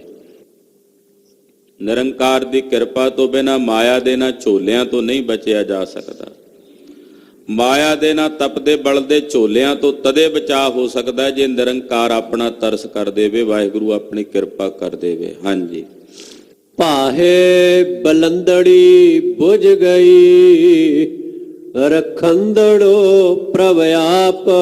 ਇਹ ਬਲਦੀ ਹੋਈ ਅੱਗ ਤ੍ਰਿਸ਼ਨਾ ਦੀ ਉਹਨਾਂ ਦੇ ਹਿਰਦੇ ਚੋਂ ਬੁਝ ਜਾਂਦੀ ਹੈ, ਸ਼ਾਂਤ ਹੋ ਜਾਂਦੀ ਹੈ। ਪਾਹੇ ਬਲੰਦੜੀ ਬੁਝ ਗਈ, ਬਲਦੀ ਹੋਈ ਅੱਗ ਤ੍ਰਿਸ਼ਨਾ ਦੀ ਉਹਨਾਂ ਦੇ ਹਿਰਦੇ ਚੋਂ ਬੁਝ ਜਾਂਦੀ ਹੈ। ਰਖੰਦੜੋ ਪ੍ਰਭ ਆਪ,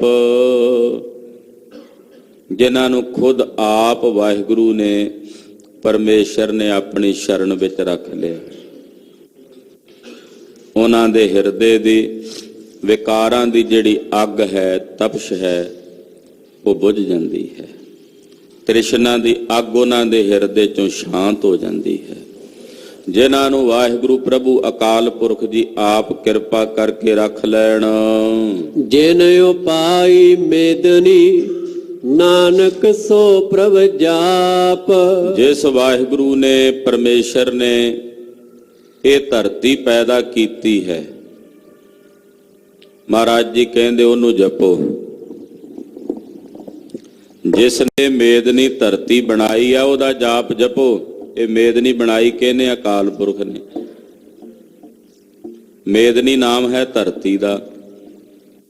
ਧਰਤੀ ਤੇ ਇਹ ਧਰਤੀ ਜਿਹੜੀ ਬਣਾਈ ਆ ਅਕਾਲ ਪੁਰਖ ਦੀ ਬਣਾਈ ਹੋਈ, ਸਿਰਜੀ ਹੋਈ ਹੈ। ਜਿਸ ਨੇ ਬਣਾਈ ਹੈ, ਇਹ ਭਾਈ ਉਹਦੇ ਜਾਪ ਨੂੰ ਜਪੋ। ਪੌੜੀ ਜਾ ਪ੍ਰਭ ਭਏ ਦਇਆਲ ਨਾ ਵਿਆਪੈ ਮਾਇਆ।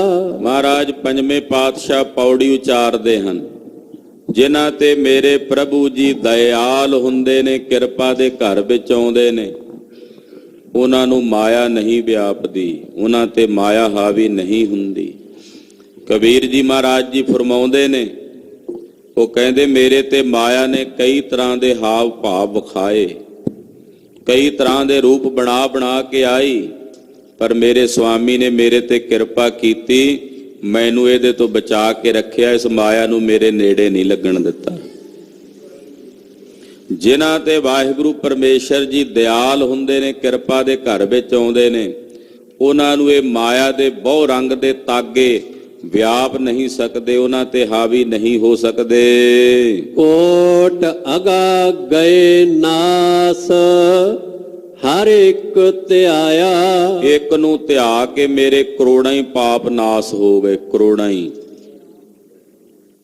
ਕੋਟ ਅਘਾ ਦਾ ਮਤਲਬ ਹੁੰਦਾ ਪਾਪ, ਕਰੋੜਾਂ ਪਾਪ ਨਾਸ ਹੋ ਗਏ ਜਦੋਂ ਉਸ ਇੱਕ ਅਕਾਲ ਪੁਰਖ ਪਰਮੇਸ਼ਰ ਨੂੰ ਧਿਆਇਆ ਤੇ ਆਖਿਆ ਵਾਹਿਗੁਰੂ ਵਾਹਿਗੁਰੂ ਵਾਹਿਗੁਰੂ ਵਾਹਿਗੁਰੂ ਵਾਹਿਗੁਰੂ। ਜਪਦਿਆਂ ਜਪਦਿਆਂ ਮੇਰੇ ਕਰੋੜਾਂ ਹੀ ਪਾਪ ਦਗਧ ਹੋ ਗਏ, ਨਸ਼ਟ ਭ੍ਰਸ਼ਟ ਹੋ ਗਏ। ਪਰਮੇਸ਼ਰ ਦਾ ਨਾਮ ਕਰੋੜਾਂ ਜਨਮਾਂ ਦੇ ਪਾਪਾਂ ਦੀ ਮੈਲ ਨੂੰ ਕੱਟਣ ਦੀ ਸਮਰੱਥਾ ਰੱਖਦਾ ਹੈ। ਕੋਈ ਇੱਕ ਛਣ ਐਸਾ ਆ ਜਾਏ ਜਦੋਂ ਸੁਰਤ ਮਨ ਪੂਰਨ ਤੌਰ ਤੇ ਇਕਾਗਰ ਹੋ ਕੇ ਇਸ ਨਾਮ 'ਚ ਖੁੱਭ ਜਾਏ, ਤਾਂ ਫਿਰ ਕਰੋੜਾਂ ਪਾਪ ਦਗਧ ਹੁੰਦਿਆਂ ਦੇਰੀ ਨਹੀਂ ਲੱਗਦੀ। ਈਂਧਣ ਕੀ ਤੋਮੂ ਘਣਾ ਭੋਰੀ ਦਤੀਮ ਭਾਹੇ। ਜਿਵੇਂ ਬੜੇ ਵੱਡੇ ਬਾਲਣ ਦੇ ਢੇਰ ਨੂੰ ਸਾੜਨ ਲਈ ਇੱਕ ਛੋਟੀ ਜੀ ਅੱਗ ਦੀ ਚੰਗਿਆੜੀ ਬਹੁਤ ਹੁੰਦੀ ਹੈ, ਤੈਸੇ ਜਨਮ ਜਨਮਾਂਤਰਾਂ ਦੇ ਕੀਤੇ ਹੋਏ ਪਾਪਾਂ ਨੂੰ ਕੱਟਣ ਵਾਸਤੇ ਪਰਮੇਸ਼ਰ ਦੇ ਨਾਮ ਦਾ ਇੱਕ ਕਿਣਕਾ ਹੀ ਕਾਫੀ ਹੈ। ਨਿਰੰਕਾਰ ਦੇ ਅੰਮ੍ਰਿਤ ਨਾਮ ਦਾ ਕਿਣਕਾ ਹੀ ਕਾਫੀ। ਕਿਣਕਾ ਏਕ ਜਿਸ ਜੀ ਬਸਾਵੈ ਤਾਂ ਕਿ ਮਹਿਮਾ ਗਨੀ ਨਾ ਆਵੈ। ਇੱਕ ਕਿਣਕਾ ਮਾਤਰ ਵੀ ਜੇ ਕਿਸੇ ਦੇ ਹਿਰਦੇ 'ਚ ਵਸ ਗਿਆ, ਉਹਦੀ ਮਹਿਮਾ ਗਿਣੀ ਨਹੀਂ ਜਾ ਸਕਦੀ। ਇਸ ਕਰਕੇ ਮਹਾਰਾਜ ਜੀ ਕਹਿੰਦੇ ਮੇਰੇ ਕਰੋੜਾਂ ਹੀ ਪਾਪ ਨਾਸ਼ ਹੋ ਗਏ ਜਦੋਂ ਉਸ ਇੱਕ ਹਰੀ ਅਕਾਲ ਪੁਰਖ ਪਰਮੇਸ਼ਰ ਨੂੰ ਧਿਆਇਆ। ਨਿਰਮਲ ਭਏ ਸਰੀਰ ਜਨ ਤੂਰੀ ਨਾਇਆ। ਰੱਬ ਦੇ ਪਿਆਰਿਆਂ ਦੇ ਚਰਨਾਂ ਦੀ ਧੂੜੀ 'ਚ ਇਸ਼ਨਾਨ ਕਰਕੇ ਮੇਰਾ ਇਹ ਸਰੀਰ ਨਿਰਮਲ ਤੇ ਪਵਿੱਤਰ ਹੋ ਗਿਆ। ਰੱਬ ਦੇ ਪਿਆਰਿਆਂ ਸਾਧੂਆਂ ਦੇ ਚਰਨਾਂ ਦੀ ਧੂੜੀ ਵਿੱਚ ਰਹਿ ਕੇ, ਯਾਨੀ ਕਿ ਨਿਮਰਤਾ ਸਹਿਤ ਉਹਨਾਂ ਦੀ ਸੇਵਾ ਕੀਤਿਆਂ, ਮਹਾਰਾਜ ਜੀ ਕਹਿੰਦੇ ਮੇਰਾ ਅੰਤਸ਼ਕਰਨ, ਮੇਰਾ ਮਨ ਔਰ ਮੇਰਾ ਇਹ ਤਨ ਸਰੀਰ ਦੋਵੇਂ ਹੀ ਪਵਿੱਤਰ ਹੋ ਗਏ, ਨਿਰਮਲ ਹੋ ਗਏ। ਮਨ ਤਨ ਭਏ ਸੰਤੋਖ ਪੂਰਨ ਪ੍ਰਭ ਪਾਇਆ। ਮੇਰੇ ਮਨ ਨੂੰ ਵੀ ਸੰਤੋਖ ਪ੍ਰਾਪਤ ਹੋ ਗਿਆ ਤੇ ਤਨ ਨੂੰ ਵੀ ਸੰਤੋਖ ਪ੍ਰਾਪਤ ਹੋ ਗਿਆ ਜਦੋਂ ਮੈਂ ਪੂਰਨ ਪ੍ਰਭੂ ਦੀ ਪ੍ਰਾਪਤੀ ਕੀਤੀ। ਪੂਰਨ ਪ੍ਰਭੂ ਨੂੰ ਪ੍ਰਾਪਤ ਕਰਕੇ, ਪੂਰਨ ਪਰਮੇਸ਼ਵਰ ਨੂੰ ਪ੍ਰਾਪਤ ਕਰਕੇ ਮੇਰਾ ਮਨ ਔਰ ਮੇਰਾ ਤਨ ਦੋਵੇਂ ਹੀ ਸੰਤੋਖ ਸਹਿਤ ਹੋ ਗਏ। ਤਰੇ ਕੁਟੰਬ ਸੰਗ ਲੋਗ ਕੁਲ ਸਬਾਇਆ। ਕਹਿੰਦੇ ਭਾਈ ਉਹ ਕੁਟੰਬੀਆਂ ਦੇ ਸਮੇਤ ਆਪਣੇ ਟੱਬਰਾਂ ਦੇ ਸਮੇਤ ਤਰ ਗਏ। ਉਹਨਾਂ ਦੀਆਂ ਸਾਰੀਆਂ ਕੁੱਲਾਂ ਵੀ ਤਰ ਗਈਆਂ ਜਿਨ੍ਹਾਂ ਪਰਮੇਸ਼ਰ ਦਾ ਭਜਨ ਕੀਤਾ। ਉਹਨਾਂ ਦੇ ਕੁਟੰਬ ਵੀ, ਪਰਿਵਾਰ ਵੀ ਤਰ ਗਏ, ਉਹਨਾਂ ਦੀਆਂ ਕੁਲਾਂ ਵੀ ਤਰ ਗਈਆਂ। ਨਾਮ ਜਪਣ ਵਾਲਾ ਗੁਰਮੁਖ ਕਿਸੇ ਪਰਿਵਾਰ ਵਿੱਚ ਹੋਵੇ ਭਾਈ, ਪਰਿਵਾਰ ਦੇ ਜੀ ਜਦੋਂ ਉਹਦੀ ਸੇਵਾ ਕਰਦੇ ਆ ਨਾਮ ਜਪਣ ਵਾਲੇ ਗੁਰਮੁਖ ਦੀ, ਤਾਂ ਭਾਈ ਉਹਦੀ ਸੇਵਾ ਨਾਲ ਹੀ ਉਹਨਾਂ ਨੂੰ ਫਲ ਪ੍ਰਾਪਤ ਹੋਈ ਜਾਂਦਾ ਹੈ। ਭਾਵੇਂ ਮੰਨੋ ਇਸ ਜਨਮ ਦੇ ਵਿੱਚ ਉਹ ਕਿਤੇ ਮਨਮੁਖ ਸਾਖਤਾਂ ਵਾਲੀਆਂ ਆਪ ਹੁਦਰੀਆਂ ਕਰਦੇ ਵੀ ਹੋਣ, ਪਰ ਉਸ ਗੁਰਮੁਖ ਦੀ ਸੇਵਾ ਦਾ ਫਲ ਉਹਨਾਂ ਨੂੰ ਕਿਤੇ ਨਾ ਕਿਤੇ ਜ਼ਰੂਰ ਪ੍ਰਾਪਤ ਹੋਣਾ ਹੈ। ਇਸ ਕਰਕੇ ਭਾਈ ਪਰਮੇਸ਼ਰ ਦਾ ਭਜਨ ਕਰਨ ਵਾਲੇ ਆਪਣਾ ਕੁਟੰਬ ਵੀ ਤਾਰ ਲੈਂਦੇ ਹਨ, ਆਪਣੀਆਂ ਕੁਲਾਂ ਵੀ ਤਾਰ ਲੈਂਦੇ, ਉਹਨਾਂ ਦੀਆਂ ਸਾਰੀਆਂ ਕੁਲਾਂ ਉਧਰ ਜਾਂਦੀਆਂ ਹਨ। ਸ਼ਲੋਕ ਗੁਰ ਗੋਬਿੰਦ ਗੋਪਾਲ ਗੁਰ ਗੁਰ ਪੂਰਨ ਨਾਰਾਇਣ ਹੈ। ਮਹਾਰਾਜ ਜੀ ਕਹਿੰਦੇ ਮੇਰਾ ਗੁਰੂ ਹੀ ਗੋਬਿੰਦ ਹੈ, ਮੇਰਾ ਗੁਰੂ ਹੀ ਗੋਪਾਲ ਹੈ, ਯਾਨੀ ਕਿ ਗੁਰੂ ਤੇ ਪਰਮੇਸ਼ਰ 'ਚ ਕੋਈ ਭੇਦ ਨਹੀਂ ਹੈ। ਭੇਦਵਾਦੀ ਦ੍ਰਿਸ਼ਟੀ ਨਹੀਂ ਰੱਖਣੀ ਸਿੱਖ ਨੇ, ਗੁਰੂ ਤੇ ਪਰਮੇਸ਼ਰ 'ਚ ਅੰਤਰਾ ਨਹੀਂ ਰੱਖਣਾ। ਗੁਰੂ ਹੀ ਗੋਬਿੰਦ ਹੈ, ਗੁਰੂ ਹੀ ਗੋਪਾਲ ਹੈ, ਗੁਰੂ ਮੇਰਾ ਪੂਰਨ ਪਰਮੇਸ਼ਵਰ ਹੈ। ਇਹ ਜਾਣੋ, ਇਹ ਭਾਵਨਾ ਹੋਣੀ ਚਾਹੀਦੀ ਹੈ ਜਦੋਂ ਸਤਿਗੁਰੂ ਗੁਰੂ ਗ੍ਰੰਥ ਸਾਹਿਬ ਦੇ ਸਨਮੁਖ ਆਉਂਦੇ ਆ ਕਿ ਸਤਿਗੁਰੂ ਜੀ ਤੁਸੀਂ ਗੋਬਿੰਦ ਸਵਰੂਪ ਵੀ ਹੋ, ਮਹਾਰਾਜ ਜੀ ਤੁਸੀਂ ਗੋਪਾਲ ਸਵਰੂਪ ਵੀ ਹੋ, हे ਮੇਰੇ ਸਤਿਗੁਰੂ ਜੀ ਤੁਸੀਂ ਪੂਰਨ ਨਾਰਾਇਣ ਸਵਰੂਪ ਵੀ ਹੋ। ਗੁਰ ਪੂਰਨ ਨਾਰਾਇਣ ਹੈ। ਨਾਰਾਇਣ, ਨਾਰਾਇਣ ਦਾ ਮਤਲਬ ਜਿਹਦੇ ਚ ਅਵਿਦਿਆ ਦੀ ਰਾਤ ਨਹੀਂ, ਪਰਮੇਸ਼ਵਰ। ਨਾਰਾਇਣ ਸ਼ਬਦ ਪ੍ਰਮਾਤਮਾ ਲਈ ਵਰਤਿਆ, ਜਿਹੜਾ ਸਾਰੇ ਨਰਾਂ ਵਿੱਚ ਆਇਆ ਹੋਇਆ ਉਹਨੂੰ ਨਾਰਾਇਣ ਕਹਿੰਦੇ ਹਨ। हे ਸਤਿਗੁਰੂ ਜੀ ਤੁਸੀਂ ਪੂਰਨ ਨਾਰਾਇਣ ਹੋ, ਪੂਰਨ ਪਰਮੇਸ਼ਵਰ ਹੋ। ਪੂਰਨ ਪਰਮੇਸ਼ਵਰ ਵਿੱਚ ਔਰ ਤੁਹਾਡੇ 'ਚ ਕੋਈ ਭੇਦ ਨਹੀਂ ਹੈ। ਗੁਰ ਦਇਆਲ ਸਮਰੱਥ ਗੁਰ ਗੁਰ ਨਾਨਕ ਪਤਤ ਉਦਾਹਰਣ ਹੈ। ਗੁਰੂ ਦਿਆਲੂ ਵੀ ਹੈ, ਗੁਰੂ ਸਾਹਿਬ ਜੀ ਬੜੇ ਦਿਆਲੂ ਨੇ। ਇੰਨੀ ਦਇਆ ਮੇਰੇ ਸਾਹਿਬ ਕਰਦੇ ਨੇ। ਭਾਈ ਸਾਹਿਬ ਭਾਈ ਗੁਰਦਾਸ ਜੀ ਕਹਿੰਦੇ ਮੇਰੇ ਸਤਿਗੁਰਾਂ ਵਰਗੀ ਦਇਆ ਕਿਸੇ ਹੋਰ 'ਚ ਹੋ ਹੀ ਨਹੀਂ ਸਕਦੀ। ਉਹ ਕਹਿੰਦੇ ਅੰਬ ਦੀ ਮਿਠਾਸ ਜਿਵੇਂ ਇਮਲੀ 'ਚੋਂ ਨਹੀਂ ਮਿਲ ਸਕਦੀ, ਪਿਓ ਦਾ ਪਿਆਰ ਕਿਸੇ ਪੜੋਸੀ ਕੋਲੋਂ ਨਹੀਂ ਮਿਲ ਸਕਦਾ, ਸਮੁੰਦਰ ਜੈਸੀ ਗਹਿਰਾਈ ਕਿਸੇ ਛੱਪੜ 'ਚੋਂ ਨਹੀਂ ਮਿਲ ਸਕਦੀ, ਤੈਸੇ ਸਤਿਗੁਰੂ ਗੁਰੂ ਨਾਨਕ ਸਾਹਿਬ ਜੈਸੀ ਦਇਆ ਕਿਸੇ ਹੋਰ ਦੇਵੀ ਦੇਵਤੇ ਕੋਲੋਂ ਨਹੀਂ ਪ੍ਰਾਪਤ ਹੋ ਸਕਦੀ। ਗੁਰੂ ਸਾਹਿਬ ਜੀ ਦਿਆਲੂ ਹਨ, ਗੁਰ ਦਇਆਲ। ਸਤਿਗੁਰੂ ਬੜੇ ਵੱਡੇ ਦਿਆਲੂ, ਇੰਨੀ ਦਇਆ ਕਰਦੇ ਨੇ, ਇੰਨਾ ਤਰਸ ਕਰਦੇ ਨੇ। ਕੋਈ ਗੁਨਾਹਗਾਰ ਹੋ ਕੇ ਮਹਾਰਾਜ ਜੀ ਦੀ ਸ਼ਰਨ 'ਚ ਆ ਜਾਏ ਔਰ ਕਬੂਲ ਕਰ ਲੈ, ਮਹਾਰਾਜ ਮੈਂ ਗੁਨਾਹਗਾਰ ਹਾਂ, ਮੈਨੂੰ ਬਖਸ਼ ਲਓ, ਤੇ ਮੇਰੇ ਸਤਿਗੁਰੂ ਸੱਚੇ ਪਾਤਸ਼ਾਹ ਨੂੰ ਬਖਸ਼ਦਿਆਂ ਦੇਰੀ ਨਹੀਂ ਲਾਉਂਦੇ। ਇਹੋ ਜਿਹੇ ਦਿਆਲੂ ਹਨ। ਤੇ ਜਿੱਥੇ ਦਿਆਲੂ ਨੇ ਉੱਥੇ ਸਮਰੱਥ ਗੁਰ ਸਮਰੱਥ ਵੀ ਨੇ। ਸਤਿਗੁਰੂ ਜੀ ਸਰਬ ਕਲਾ ਸਮਰੱਥ ਨੇ, ਜੋ ਚਾਹੇ ਮਰਜ਼ੀ ਕਰਨ ਦੀ ਸਮਰੱਥਾ ਰੱਖਦੇ ਨੇ ਸਤਿਗੁਰੂ। ਸਮਰੱਥ ਤੋਂ ਕੁਝ ਵੀ ਅਸੰਭਵ ਦੀ ਆਸ ਨਹੀਂ ਕੀਤੀ ਜਾ ਸਕਦੀ ਵੀ ਇਹ ਅਸੰਭਵ ਨਹੀਂ ਕਰ ਸਕਦਾ, ਇਹ ਅਸੰਭਵ ਹੈ, ਨਹੀਂ ਹੋ ਸਕਦਾ। ਸਤਿਗੁਰੂ ਸੱਚੇ ਪਾਤਸ਼ਾਹ ਜੀ ਮਹਾਰਾਜ ਕੁਝ ਵੀ ਕਰਨ ਦੀ ਸਮਰੱਥਾ ਰੱਖਦੇ ਨੇ। ਉਹ ਜਲ ਤੋਂ ਥਲ ਕਰਨ ਦੀ, ਥਲ ਤੋਂ ਖੂਹ ਬਣਾਉਣ ਦੀ, ਤੇ ਖੂਹ ਤੋਂ ਮੇਰ ਬਣਾਉਣ ਦੀ ਸਮਰੱਥਾ ਰੱਖਦੇ ਨੇ। ਮੂਰਖ ਤੋਂ ਪੰਡਤ ਬਣਾਉਣ ਦੀ, ਪੰਡਤਾਂ ਤੋਂ ਮੂਰਖ ਬਣਾਉਣ ਦੀ, ਰਾਜਿਆਂ ਤੋਂ ਭਿਖਾਰੀ ਤੇ ਭਿਖਾਰੀਆਂ ਨੂੰ ਰਾਜੇ ਬਣਾਉਣ ਦੀ ਸਮਰੱਥਾ ਰੱਖਦੇ ਨੇ। ਐਸੇ ਦਿਆਲੂ ਹਨ, ਐਸੇ ਸਮਰੱਥ ਦੇਵ ਹਨ। ਤੇ ਸਤਿਗੁਰੂ ਸੱਚੇ ਪਾਤਸ਼ਾਹ ਐਸੇ ਸਮਰੱਥ ਨੇ, ਜੇ ਨਿੱਕੀ ਜੀ ਕੀੜੀ ਦੇ ਸਿਰ ਤੇ ਹੱਥ ਰੱਖ ਦੇਣ ਤਾਂ ਉਹ ਕੀੜੀ ਵੀ ਕਰੋੜਾਂ ਲਸ਼ਕਰਾਂ ਨਾਲ ਲੜ ਕੇ ਉਹਨਾਂ ਨੂੰ ਸੁਆਹ ਕਰਨ ਦੀ ਸਮਰੱਥਾ ਰੱਖਣ ਲੱਗ ਪੈਂਦੀ ਹੈ।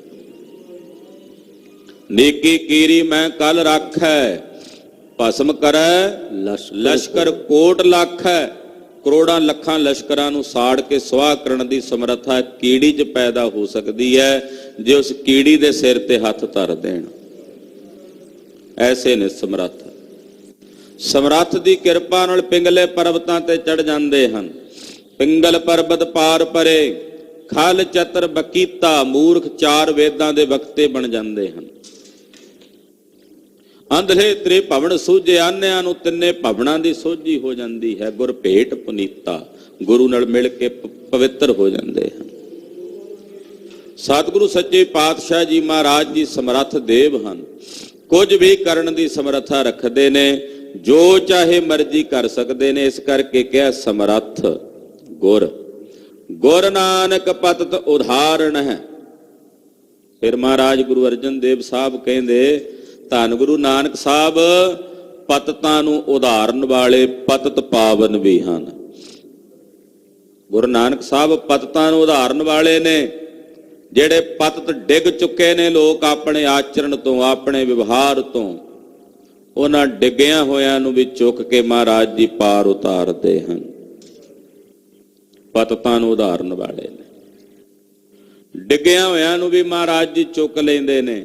ਜਿਹੜਾ ਡਿੱਗ ਗਿਆ ਨਾ ਆਖੇ ਵੀ ਮਹਾਰਾਜ ਮੈਂ ਡਿੱਗ ਗਿਆ ਹਾਂ ਆਪਣੇ ਆਚਰਣ ਤੋਂ, ਮੈਨੂੰ ਕਿਰਪਾ ਕਰਕੇ ਰੱਖ ਲਓ। ਉਹਨਾਂ ਡਿੱਗਿਆਂ ਹੋਇਆਂ ਨੂੰ ਤਾਂ ਮਹਾਰਾਜ ਜੀ ਬੜੀ ਛੇਤੀ ਚੁੱਕਦੇ ਆ, ਘੁੱਟ ਕੇ ਗਲ ਨਾਲ ਲਾ ਲੈਂਦੇ ਆ। ਸਤਿਗੁਰੂ ਸੱਚੇ ਪਾਤਸ਼ਾਹ ਪਤਿਤਾਂ ਨੂੰ ਉਦਾਹਰਨ ਵਾਲੇ ਪਤਿਤ ਪਾਵਨ ਹਨ। ਭੌਜਲ ਬਿਖਮ ਸਗਾਹੁ ਗੁਰ ਬੋਹਿਥੈ ਤਾਰਿਅਮ। ਇਹ ਜਿਹੜਾ ਭਵਜਲ ਹੈ ਸੰਸਾਰ ਸਮੁੰਦਰ, ਇਹਨੂੰ ਤਰਨਾ ਬੜਾ ਔਖਾ ਹੈ। ਇਹ ਬੜਾ ਸਗਾਹ ਹੈ, ਡੂੰਘਾ ਹੈ। ਪਤਾ ਨਹੀਂ ਕਿੰਨੀ ਕੁ ਡੂੰਘਾਈ ਇਹਦੀ ਮਾਪੀ ਨਹੀਂ ਜਾ ਸਕਦੀ। ਪਰ ਸਤਿਗੁਰੂ ਜੀ ਜਹਾਜ਼ ਬਣ ਕੇ ਆਪਣੇ ਸੇਵਕ ਨੂੰ ਇਸ ਭਵਜਲ ਤੋਂ ਤਾਰ ਦਿੰਦੇ ਹਨ। ਆਪਣੇ ਸੇਵਕ ਲਈ ਬੋਹਿਥ ਬਣ ਜਾਂਦੇ ਨੇ। ਬੋਹਿਥ ਨਾਮ ਹੁੰਦਾ ਜਹਾਜ਼ ਦਾ। ਜਹਾਜ਼ ਬਣ ਕੇ, ਬੋਹਿਥ ਬਣ ਕੇ ਮਹਾਰਾਜ ਜੀ ਇਸ ਭਵਜਲ ਤੋਂ, ਸੰਸਾਰ ਸਮੁੰਦਰ ਤੋਂ ਤਾਰ ਦਿੰਦੇ। ਗੁਰ ਬੋਹਿਥ ਹੈ ਤਾਰਿਅਮ। ਗੁਰੂ ਜੀ ਜਹਾਜ਼ ਬਣ ਕੇ ਇਹ ਸੰਸਾਰ ਤੋਂ ਡੁੱਬਦਿਆਂ ਹੋਇਆਂ ਜੀਵਾਂ ਨੂੰ ਤਾਰਨ ਦੀ ਸਮਰੱਥਾ ਰੱਖਦੇ ਨੇ। ਕੋਈ ਆਵੇ ਤਾਂ ਸਹੀ, ਕੋਈ ਚੜੇ ਤਾਂ ਸਹੀ ਇਸ ਜਹਾਜ਼ ਤੇ। ਜਿਹੜਾ ਇਸ ਜਹਾਜ਼ ਦਾ ਸਵਾਰ ਹੋ ਜਾਂਦਾ ਹੈ ਉਹਨੂੰ ਸਤਿਗੁਰੂ ਜੀ ਇਸ ਭਵ ਸਾਗਰ ਤੋਂ ਪਾਰ ਉਤਾਰ ਦਿੰਦੇ ਹਨ। ਜੋ ਸ਼ਰਧਾ ਕਰ ਸੇਮਦੇ, ਜਿਹੜੇ ਸ਼ਰਧਾ ਨਾਲ ਸੇਮਦੇ ਨੇ ਉਹਨਾਂ ਨੂੰ ਮਹਾਰਾਜ ਜੀ ਇਸ ਭਵ ਸਾਗਰ ਤੋਂ ਪਾਰ ਉਤਾਰਦੇ ਹਨ। ਨਾਨਕ ਪੂਰ ਕਰਮ ਸਤਿਗੁਰ ਚਰਣੀ ਲੱਗਿਆ। ਕੋਈ ਪੂਰਬਲੇ ਕਰਮ ਜਾਗਣ, ਚੰਗੇ ਪੂਰਨ ਕਰਮ ਹੋਣ, ਭਾਗ ਹੋਣ, ਤਾਂ ਸਤਿਗੁਰਾਂ ਦੇ ਚਰਣੀ ਲੱਗਿਆ ਜਾਂਦਾ। ਆਖੋ ਸਤਿਨਾਮ ਸ੍ਰੀ ਵਾਹਿਗੁਰੂ। ਐਸੇ ਗੁਰੂ ਦਾ ਸੰਗ, ਐਸੇ ਗੁਰੂ ਦੇ ਚਰਨਾਂ ਦੀ ਪ੍ਰਾਪਤੀ ਤਦੇ ਸੰਭਵ ਹੈ ਜੇ ਪੂਰਨ ਕਰਮ ਹੋਣ, ਚੰਗੇ ਭਾਗ ਹੋਣ। ਭਾਗਾਂ ਵਾਲਿਆਂ ਨੂੰ ਸਤਿਗੁਰਾਂ ਦਾ ਮੇਲ ਪ੍ਰਾਪਤ ਹੁੰਦਾ ਹੈ। ਭਾਗਾਂ ਵਾਲਿਆਂ ਨੂੰ ਐਸੇ ਸਤਿਗੁਰਾਂ ਦੀ ਸੰਗਤ ਮਿਲਦੀ ਹੈ। ਪੌੜੀ ਧੰਨ ਧੰਨ ਗੁਰਦੇਵ ਜਿਸ ਸੰਗ ਹਰ ਜਪੇ। ਆਹਾ ਮੇਰੇ ਗੁਰਦੇਵ ਜੀ ਧੰਨ ਨੇ, ਧੰਨ ਨੇ, ਧੰਨ ਨੇ ਮੇਰੇ ਗੁਰਦੇਵ। ਧੰਨ ਨੇ ਜਿਨ੍ਹਾਂ ਦੀ ਸੰਗਤ ਕੀਤਿਆਂ ਹਰੀ ਦਾ ਜਾਪ ਜਪੀਦਾ ਹੈ। ਜਿਸ ਸੰਗ ਹਰ ਜਪੇ, ਜਿਨ੍ਹਾਂ ਦੀ ਸੰਗਤ ਕਰਕੇ ਹਰੀ ਹਰੀ ਜਪੀਦਾ ਹੈ। ਮੇਰੇ ਐਸੇ ਗੁਰਦੇਵ ਧੰਨ ਹਨ। ਧੰਨ ਹਨ ਐਸੇ ਗੁਰੂ ਨਾਨਕ ਸਾਹਿਬ, ਸ੍ਰੀ ਗੁਰੂ ਗੋਬਿੰਦ ਸਿੰਘ ਸਾਹਿਬ ਜੀ ਮਹਾਰਾਜ, ਜਿਨ੍ਹਾਂ ਦੀ ਸੰਗਤ ਕਰਕੇ ਆਪਾਂ ਪਰਮੇਸ਼ਰ ਦਾ ਭਜਨ ਕਰਦੇ ਹਾਂ। ਧੰਨ ਹਨ ਸ੍ਰੀ ਗੁਰੂ ਗ੍ਰੰਥ ਸਾਹਿਬ ਜੀ ਮਹਾਰਾਜ, ਜਿਨ੍ਹਾਂ ਦੇ ਸੰਗ ਵਿੱਚ ਬੈਠੇ ਆਪਾਂ ਕਥਾ ਕੀਰਤਨ ਦਾ ਲਾਹਾ ਪ੍ਰਾਪਤ ਕਰ ਰਹੇ, ਹਰੀ ਜਪ ਰਹੇ ਹਨ। ਐਸੇ ਗੁਰਦੇਵ ਜੀ ਧੰਨ ਹਨ।